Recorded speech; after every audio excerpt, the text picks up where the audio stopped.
Alright, welcome along to Here's Your Otter's Reviews. We're getting into the Transformers Season 3, Episode 3, I believe.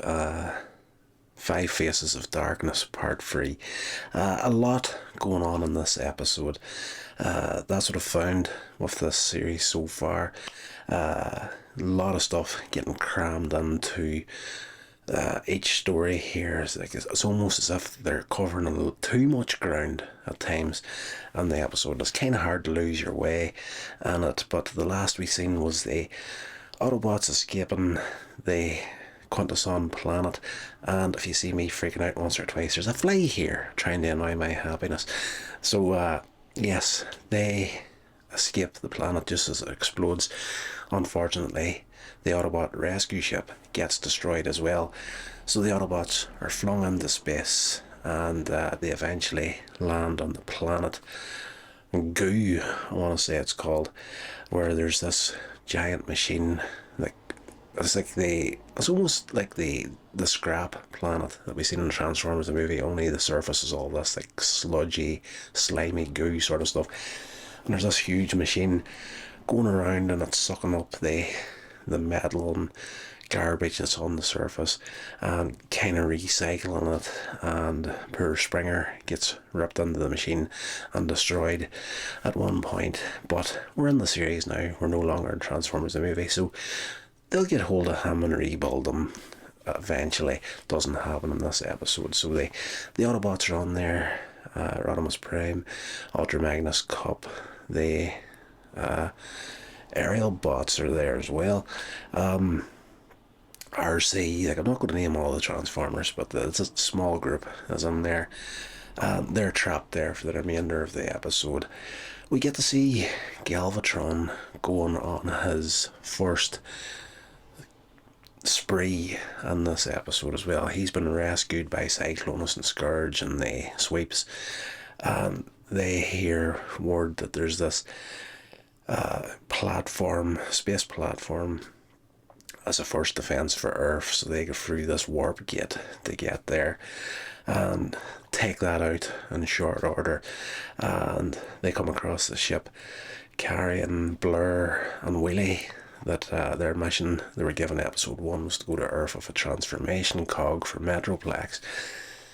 So Galvatron and the Sweeps decide to hunt them down instead, so they are giving them a real hard time in this episode. The ship gets destroyed, they have to eject into space, and they wind up getting stranded on one of Jupiter's moons. I believe it was Jupiter. Yeah, so there's a huge explosion on the surface of Jupiter that blows Wheelie and Blur out of its atmosphere towards a little asteroid sort of planet, or sorry, one of the moons of Jupiter. Galvatron is insane, absolutely insane in this episode, and even his own lieutenants are kind of starting to question him, especially the Sweeps in this episode. Cyclonus and Scourge are still on his side, but there's moments in there where you kind of see them maybe questioning it. They don't voice it, but there's like the moments there where they're kind of, oh, he's not firing on all cylinders, and he's really not.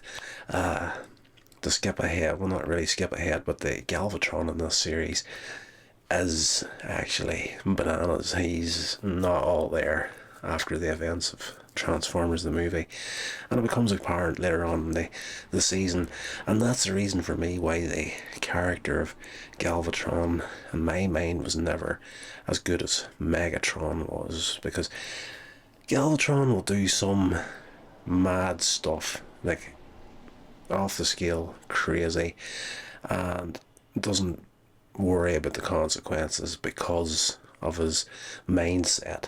Whereas Megatron, if he decided to do something similar to what Galvatron does, even though technically they're the same character, Megatron was always fully in control of himself, and there's that fly now, which made him more maniacal than Galvatron ever could be. So eventually they decide, okay, the Autobots' destruction is assured, Galvatron says, "Take me to Char." They see the other Decepticons. There's another human character pops up in this. What's her name? She takes off from another planet after talking to the Autobot city on Earth, and to go to rescue Wheelie and Blur. I'm just looking up to see if I can find her name. Marissa Fairborn. So she's like a space pilot extraordinaire, and she takes off on a rescue mission for these two. What else goes on here? The Quintessons, having been celebrating the destruction of the Autobots and the Matrix leadership, are watching the playback on their monitors on the ship, having a little celebration to themselves when they discover that the Autobots actually survived, and they've seen them falling through space towards this planet Goo, or whatever the heck it's called. So they decide it's time to make a connection with the Decepticons, and we'll use them to hunt the Autobots down. So off they go to Char, and basically, you know, the Decepticons there, as we've seen in the first 2 episodes, are on the back foot. They're essentially starving to death, no energy on. They're close to death, and the Quintessons turn up with energon cubes and basically hire the Decepticons to fight for them to destroy the Autobots.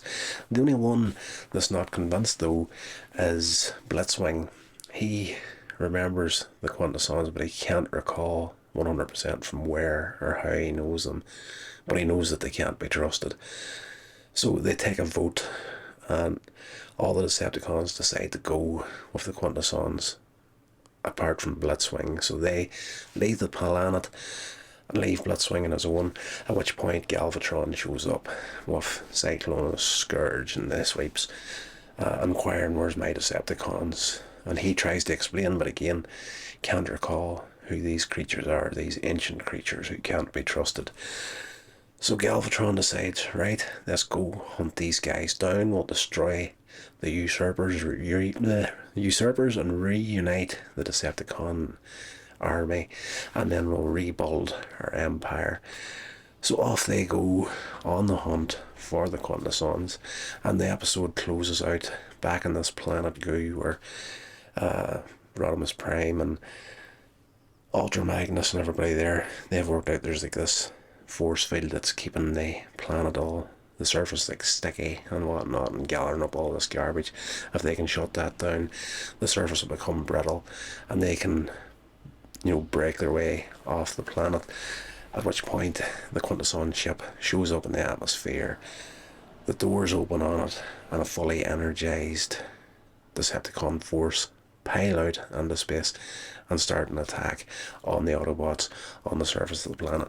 We close out there. Decent little episode. Now, again, as I say, there's a heck of a lot going on in here. There's like a 25-minute episode. I was like 20 minutes into it, and it's not that I was bored watching the episode, but I'm just like, how long has this been going on? Because there's been so much crammed in here. Yeah, but good nonetheless. It's great to sit back and relax, check out these old shows from my childhood, and just disconnect from reality for a little while. Absolutely love the Transformers. But I will say, after, and I'm kind of, swaying from one point to the other here. I've said in the past on the channel here that the Transformers hit their high point in Transformers Season 2, and it was never as good after that. But I'm kind of swaying on this rewatch anyway. I'm kind of swaying back to more Season 1 than Season 2. I think now, by the shortest of margins, I think Season 1 is actually better than Season 2.